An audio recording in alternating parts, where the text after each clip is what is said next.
खबर महाराष्ट्र के अकोला से आ रही बताते हैं आपको। जिले की नवगठित नगर परिषद हिबरखेड़ में भाजपा की सुलभाताई रमेश दुतोंडे ने नगर अध्यक्ष पद पर शानदार जीत हासिल की। यह मुख्यमंत्री एकनाथ शिंदे के नेतृत्व वाली शिवसेना को भी सफलता मिली है, जहां उनके 5 पार्षद विजयी हुए हैं। संवाददाता धर्मराज सबकाल की रिपोर्ट।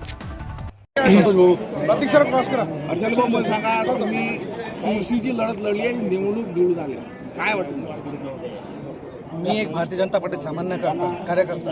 वरिष्ठांनी, भारतीय जनता पार्टीच्या वरिष्ठांनी जो माझ्यावर विश्वास दाखवला, माझे मार्गदर्शक मान्य आमदार हरिभाऊ पिंपळे यांनी जो माझ्यावर विश्वास दाखवला, त्यावर मी कटिबद्ध राहील आणि मूर्तिजापूर जनतेने, तमाम जनतेने आणि भाजपा कार्यकर्त्यांनी जो माझा विश्वास दाखवला, त्यावर मी कटिबद्ध राहील आणि विश्वासाने सांगतो की मूर्तिजापूर नगरपालिका विकासाच्या दृष्टीने मी त्याचा प्रयत्नशील राहील। झाली तुमचं अथक परिश्रमाला यश मिळालं, काय सांगा?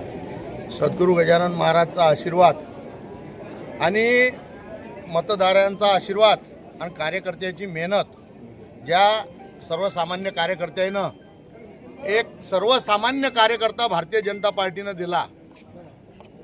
नगरपालिका 2025 सार्वत्रिक निवडणूक याकरिता नगराध्यक्षपदासाठी हर्षल रामेश्वरजी साबळे, एक मूर्तिजापूर भाजपचे शहराध्यक्ष, पन्ना प्रमुखपासून, सचिवपासून, उपाध्यक्षपासून तर अध्यक्षपदापर्यंत स्वतःच्या कर्तृत्वावर भाजपमध्ये त्यांनी शहर अध्यक्षाचं पद मिळवलं आणि नगरपालिका निवडणूकमध्ये सर्वसाधारण आरक्षण नगराध्यक्ष निघालं।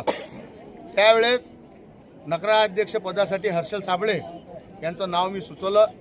त्यावेळेस अनेक लोकांनी माझ्यावर टीका टिप्पणी केली, कारण हर्षल हा सर्वसामान्य कुटुंबातला एक मुलगा आहे, उच्च शिक्षित आहे, एक चांगला समाजसेवक आहे आणि स्वभावानं फार चांगला आहे, कर्तृत्ववान आहे। या हर्षल साबळेच्या माध्यमातून भारतीय जनता पार्टीला एक नवीन चेहरा मूर्तिजापूर शहराच्या विकासासाठी भेटला आहे। याला तिकीट दिल्यावर अनेक लोक त्यांनी टीका टिप्पणी केल्यावर काही भाजपचे बी घरका भेदी लंकाड आहे अशी लोक आमच्या हर्षलच्या विरोधात होते, पण ते हर्षलच्या विरोधात नव्हते, ते हरीश पिंपळेच्या विरोधात होते। कारण सगळ्याला असं वाटत होतं की हे सीट हरीश पिंपळेची आहे आणि यावेळी हरीश पिंपळेला थोडी जागा दाखवायची आहे, पण गजानन महाराजांचा आशीर्वाद माया पाठी मांग आहे, आता हर्षलचाही मांग आहे। सद्गुरू गजानन महाराज की जय। पण तुम्हाला एक सांगतो, हर्षल मूर्तिजापूरच्या विकासासाठी हर्षल खूप चांगलं प्रयत्न करीन, काम करीन आणि मी त्याला संपूर्ण साथ देईन। या मूर्तिजापूरच्या विकासासाठी कुठेही हर्षल कमी पडणार नाही अशी मी आपल्या माध्यमातून, विजयाच्या माध्यमातून, आणि हा जो विजय आहे हा मी मतदाता व कार्यकर्त्याला समर्पित करतो।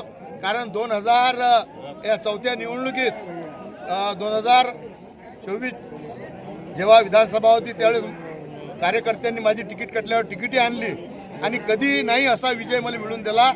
याही वेळेस हर्षल साबळेला नगराध्यक्ष पदावर कार्यकर्त्यांनी विराजमान केलेला आहे। हर्षल साबळे मूर्तिजापूर जनतेचा जे विषय आहे त्याच्यावर खरा उतरीत मी तुम्हाला आत्मविश्वासाने सांगतो। हर्षलला खूप खूप शुभेच्छा देतो, कार्यकर्त्यांचे मनापासून धन्यवाद देतो आणि मतदात्याचे मनापासून आभार मानतो की आपण एक चांगला गरीब कुटुंबातल्या पोराला आज नगराध्यक्ष केलं। हे फक्त भाजपमध्ये शक्य आहे, इतर पक्षात हे होऊ शकत नाही।